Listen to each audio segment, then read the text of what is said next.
Hello! Welcome back to my channel! Ngayon, ang i-discuss ko is about breastfeeding.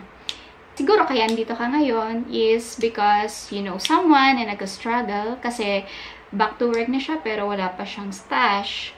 Or ikaw din, nag-struggle ka kasi marami kang problema about breastfeeding.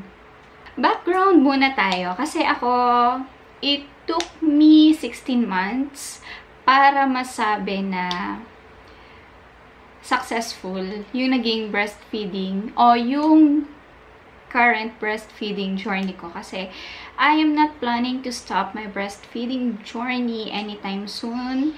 And I'm still waiting na mag-self-wean yung bunso ko. Why I chose exclusive breastfeeding? Ito yung reason kasi my firstborn, she's not breastfed for a long time kasi 2 weeks lang siya nag-breastfeed sa akin and then nag-formula na siya. Kasi during that time, way back 2013, hindi pa ganon ka-popular o hindi pa ganon ka-well disseminated yung information about breastfeeding. So ako, kulang din yung information na nakarating sa akin about breastfeeding. So ayun, yun yung naging struggle ko. So I did not breastfed for that long.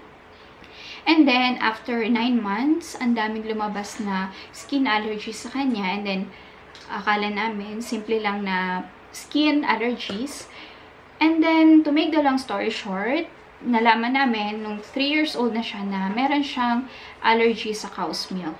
So, nung nabuntis ako sa padalawa kong doctor, which is my bunso, inassume ko na baka meron din siyang allergy sa cow's milk. Kaya, nung una pa lang, decided talaga ako na mag-exclusive breastfeeding sa kanya. Gusto ko exclusively breast milk lang yung iti-take niya habang dumidede pa siya. I am a working mom and gusto kong mag-share sa inyo ng mga tips ko kung paano ako nakasurvive ng 16 months and counting. Nag-exclusive breastfeeding, exclusive breast milk yung binibigay ko sa anak ko, and yet I am working at the same time. Meron akong compilation. Kinompile ko siya kasi ayokong may mamiss akong point. So, let's begin! Ang number 1 ko dito is pump as soon as you can, every 2 hours. Religiously or while baby is latching on you. Yun kasi yung key doon. Kasi ako, a week after kong nanganak, na-realize ko na kailangan ko nang mag-pump because nagkaroon ako ng cracked nipple. So, super sakit. And gusto ko rin namang mamahinga tuwing madaling araw. Kaya, nag-start akong mag-pump. The key point here is madrain yung breast mo, madrain yung milk sa breast mo regularly para yung katawan mo mag-signal sa brain mo na gumawa ng mas maraming milk kasi mas mataas yung demand. Breastfeeding is a demand and supply chain yan. Kasi kung hindi mo ipapalatch or hindi mo i-drain yung breast mo, mag-stay dun yung milk, walang signal na darating sa brain na kailangan ng body mo mag-produce ng milk. Kasi nga, may milk pa. So, the key here is to drain the breast every 2 to 3 hours regularly round the clock. Yun yung pinaka-challenging dun eh. Kasi kailangan mo talaga magpuyat. Ganun talaga. Kasi breastfeeding is not convenient. Breastfeeding is never easy. Kaya, dapat determinado ka sa goal mo para mag-succeed ka. And then here, number 2, ilagay ko dito is invest in a good pump. Find the right flange size for you. If you are not familiar with the flange size, I will show you the different flanges that I have. Ito siya. Ayan, ito yung flange. Ito yung directly touching or in contact with your breast. You can search the net naman for the proper size of your flange kasi meron dito na, for example, this is my current flange. This is Medela. And the size of this one is 24 mm. Depende na yan sa inyo. Kasi iba't iba naman tayo ng katawan. Depende yung flange size, this one. Ito yung loob. Kasi Kung masyadong maliit o masyadong malaki ang size ni ito for you, hindi ka magiging komportable at hindi madidrain ng ayos yung milk sa breast mo. Kaya, it is very, very, very, very important to find a very good pump na okay sa inyo, and as well as the flange size na akma para sa size ng nipple nyo. You can search online kasi meron sila dong guidelines. Here, ipapakita ko lang sa inyo yung mga flanges na nagamit ko na. You can just imagine kung ilang pump na ang nasira ko, nagamit along with this journey. Ito yung mga nagamit ko within 16 months na nagpa-pump ako, na nagbe-breastfeed ako. This one is the Medela flange. This one is the Spectra flange. Spectra.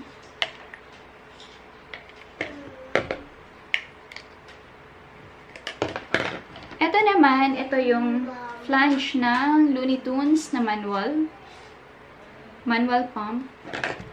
This one, ito yung pinakakaiba sa lahat.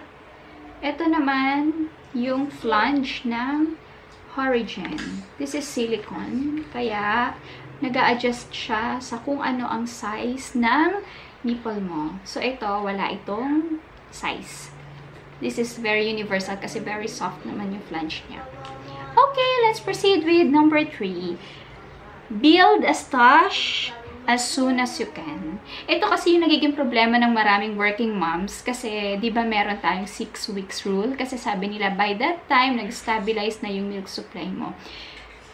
Pero sa experience ko, I am very thankful na hindi ko finalo yon. Disclaimer ito ay para lang sa akin. Depende pa rin sa inyo kung ano yung gagawin niyo. Pero sa akin, nag-work yung as soon as I can ay nag-pump agad ako. Kasi if not for that, siguro hindi ako makaka-build ng stash na enough para sa baby ko when I came back to work. Actually, sa dami, modestly speaking naman, sa dami naman ng napump ko na milk, I donated over 300 milk bags of breast milk sa mga premature babies, sa mga babies na nangangailangan ng breast milk. So, it's a good thing. Oversupply is real.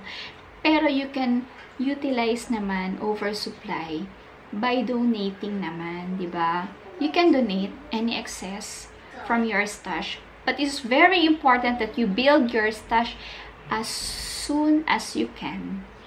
Before your milk stabilize or before maubos yung supply mo. Para pag bumalik ka sa work, you don't have to worry. And number 4, before pumping, apply warm compress on your breast to unclog milk ducts. It is very common, lalo if you have oversupply, it is very common na magkakaroon ng, may mafe-feel kang matitigas na part ng breast. Those are clogged milk ducts na kailangan mong i-unclog para ma-maximize mo na ma-drain, na maayos yung breast mo.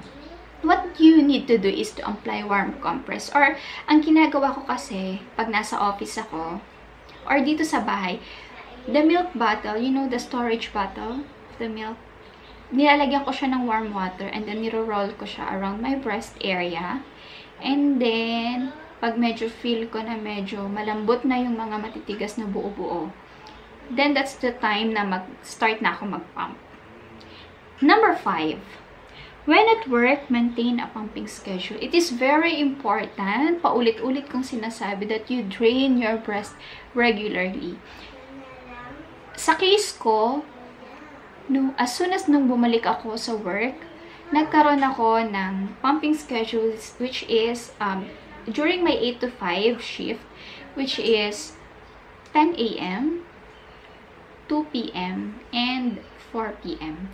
Yun yung naging routine ko for the first 8 months of my breastfeeding. Kasi on my second month, bumalik na ako sa work. And luckily, enough naman yung naging supply ko during that span of time. Actually, hindi pala enough eh. Over pa nga, kaya nakakapag-donate pa din ako sa mga babies, sa mga premature babies.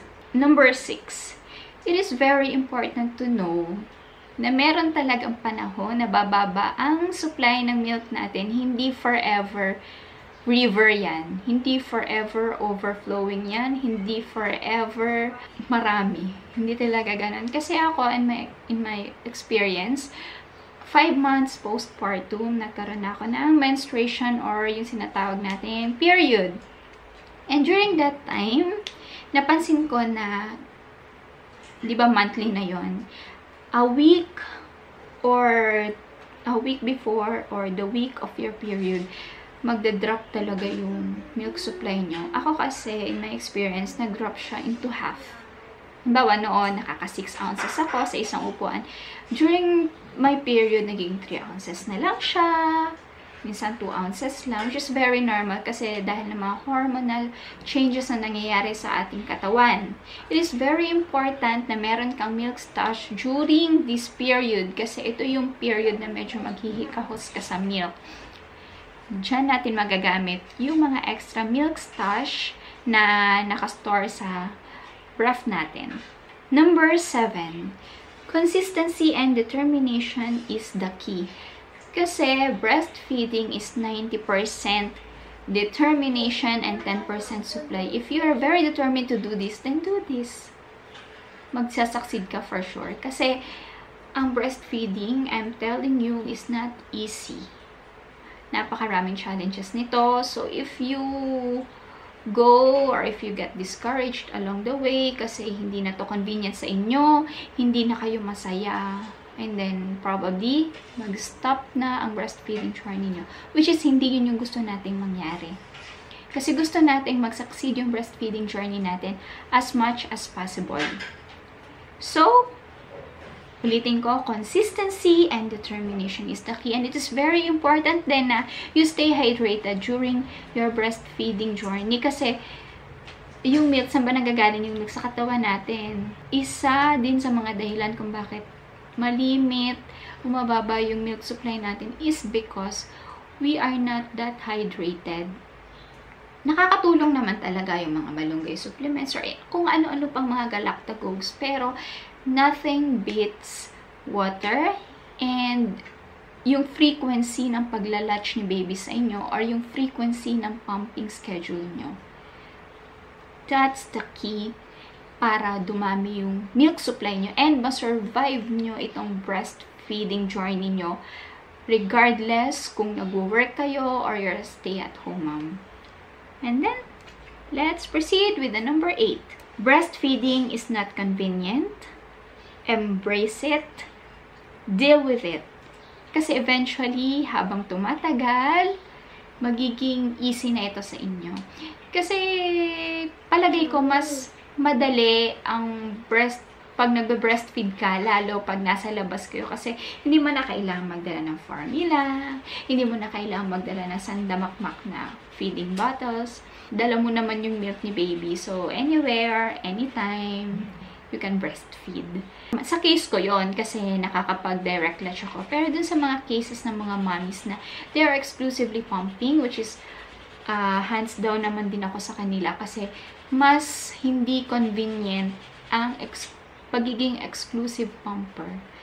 But then again, nagagawa siya ng ibang mommies. So, very hands down ako sa kanila. Salute po sa inyo na nakakagawa nito. Kasi ako, part-time pumper lang ako. Pero, napakahirap nito. How much more pa kaya if you are an exclusive pumper, di ba? So, yun. Number 9. Do not mind negative people. There will always be those kind, especially at work or at home. Aminin nyo. May mga taong kumukontra talaga kasi may mga taong sasabihin, hindi na masustansya ang gatas after 6 months, hindi na to maganda sa baby, hindi maganda yung galing sa ref na milk, hindi to masustansya, and the like. Pero don't mind them. Kasi at the end, pag nakakita nyo healthy si baby, sino bang masaya? O diba? Si mommy. Number 10. This is the last but definitely not the least on my tips for you, mommy. It is eliminate stressors. Bear in mind that stress, lack of sleep, and an unhealthy diet leads to lower milk supply. Stay happy because you deserve to be. Pag masaya kasi tayo mga mommies, alam niyo, pansin ko din yun sa akin pag masaya ako, ang dami-dami kong milk na napoproduce. Kasi, siguro, yun yung way ng katawan o ng mind natin of saying na you are okay, you are healthy, so you produce more. Parang ganon. Kaya, sa atin mommies, hindi naman talaga natin maiwasan yung mga stressors. Pero, as much as possible before pumping, mag-isip kayo ng happy thoughts para alisin muna natin yung stress kasi hindi yan maiiwasan sa work. Happy thoughts muna, isipin na lang muna natin si baby kasi simulat sa pool naman, si baby yung dahilan kung bakit natin ginagawa itong mga bagay na ito, kung bakit tayo nag-work, diba? So, for a time, iset aside muna natin yung mga problema natin, iset aside muna natin yung stress, mag-relax muna tayo bago tayo mag-pump para everybody happy. Kasi nakaka-stress din na yung nagpa-pump ka tapos wala ka namang makuhang milk. Ayan, so I'm almost done. Pero dadagdagan ko pa to kasi ito pa lang yung naisip ko today na super essential tips ko para sa inyo, para sa mga working moms na medyo nag-struggle ngayon. Kasi ako, I've been there before, 16 months ago. Kaya, alam ko ang nararamdaman nyo, palagi ko napagdaanan ko, lahat ng napagdaanan nyo, or yung iba sa napagdaanan nyo. Kaya nauunawaan ko kayo. If you have questions, you can comment down below sa comment box. And I will be very willing to share my thoughts on those questions. And marami pa tong follow-up. I will review all the pumps that that I've used. And different tips pa din. So, sana makapag-subscribe kayo on my channel para tuloy-tuloy lang po yung mga tips ko sa inyo for a successful breastfeeding journey. So long, gusto ko lang sabihin na hindi porket hindi tayo nakapag-exclusive breastfeeding, masama na tayong ina. No, hindi ganun yun, mommies. Kasi fed is best. Pero if you can give breast milk as much as possible, mas mabuti yon kasi hindi natin kailangang bumili ng milk and sure pa tayo na masustansyang milk yung ibibigay natin sa anak natin. Gusto ko lang din sabihin sa inyo na kung marami mang kumukontra sa inyo, nasa sa inyo yan kung magpapadala kayo sa kanila or hindi. Pero hindi naman kayo i-church ng tao or yung anak nyo base sa kung paano nyo sila dede, kung ano yung binibigyan nyo sa kanilang gatas.